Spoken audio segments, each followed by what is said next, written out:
A convention is one of the best places for film, television and gaming fans to meet some of the people who played their favourite characters. And among the sci-fi and fantasy were also some famous faces from some classic British movies, such as the Carry On films or the Railway Children. I've been very lucky with my association with Bond, Carry On and Hammer Horror, all three main British film series that have all become cults. It's amazing, and the Carry On films, I mean, next year's their 60th anniversary. The first one was way back in 1958, so it's quite extraordinary. And the number of Carry-On pictures I've sold today, people love the Carry-Ons. The Italian Job way back in 1969, the original Italian Job with Michael Caine. And I'm no coward. I mean, yes, one of the best, it really was. At the time, we didn't realise that it was going to be so popular. We made the film and everyone's very, very nice. If somebody had said, oh, you'll still be talking about it in 45 years' time or something, I'd have said, no way. But it's been quite incredible because it's not just the initial people who saw it. They've got children and their children have got children. It's so long ago. There's been so many. I mean, I worked with Peter Sellers on Revenge of the Pink Panther. I had to take whipping lessons for that. I loved working with Roger Moore. I worked with Roger 4 times. And I worked with Roger 4 times. The Persuaders, The Saint, The Wild Geese and Spider Up in 1977. One film, Spider Up. And for some of the guests, their acting career started in a galaxy far, far away. As a film and television actor, you never really meet your audience, unlike an actor who might be on the stage. You know, you're in front of your audience, but it's just great to see who's watching your stuff. And I'm meeting people here today who enjoyed something I did when I was 11 years old in Return of the Jedi. I mean, that is still by far one of the most popular things that I've done, and it's 36 years ago. So it's incredible, really, how Star Wars is and always has been huge, and is now going to continue to be that way. Well, we were going to say, Disney have said they basically want to do another film every year for the next 10 years, so it's the check in the post. Well, there's no guarantees that I'm going to be in them. I mean, it's lovely when I get asked, and I'm always really flattered and very, very honoured and privileged because, there's only a certain amount of room for a certain amount of actors. And to keep asking me back again is just really lovely.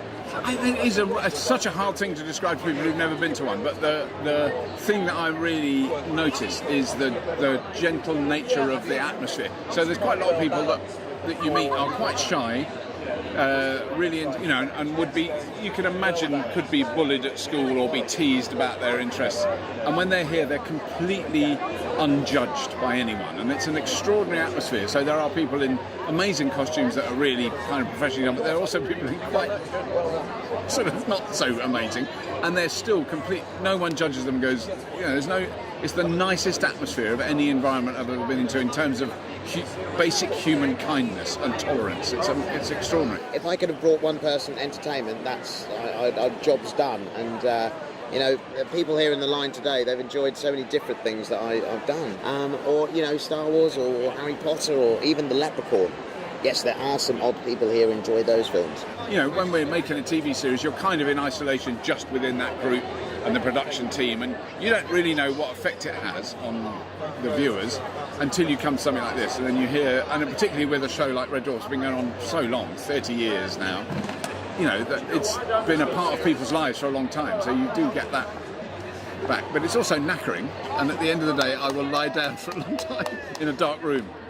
What's extraordinary is there was a 10-year period when we didn't make Red Dwarf, so it used to be a thing I used to do, and then I was doing Scrappy, so I was doing other shows, and I didn't come to conventions, and then I sort of, after we started doing it again, someone said, oh, will you come to the convention? And you go, yeah. Oh, I had to find some photographs. I had nothing, nothing at all. And then I started going again, and it was more than it used to be.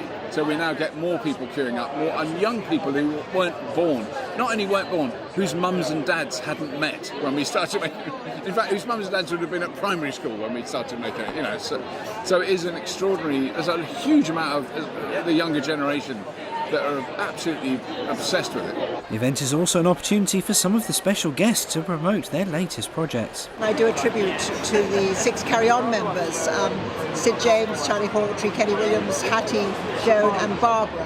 And it's a tribute to them, and I talk about them, and then I illustrate it with film clips. And I also do a talk about my life, which I just did last week in London at the Crazy Coq's Brasserie Citadel near Piccadilly Circus. And I go how I came into show business and how I started, and sort of right through my life, and again with vintage material. I produced a tour actually of a play a few years ago, which I was in, called See How They Run, and we toured the UK. But now I'm working on a tour of a show called Eugenius. This is it here. Eugene, our lead character in the show, dreams of superheroes and then creates a comic about this guy, Tough Man.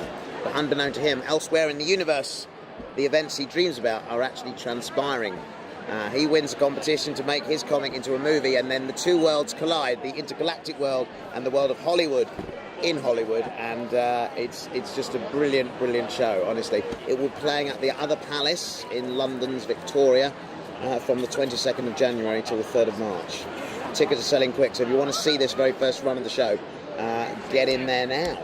This is Richard Stringer for That's TV.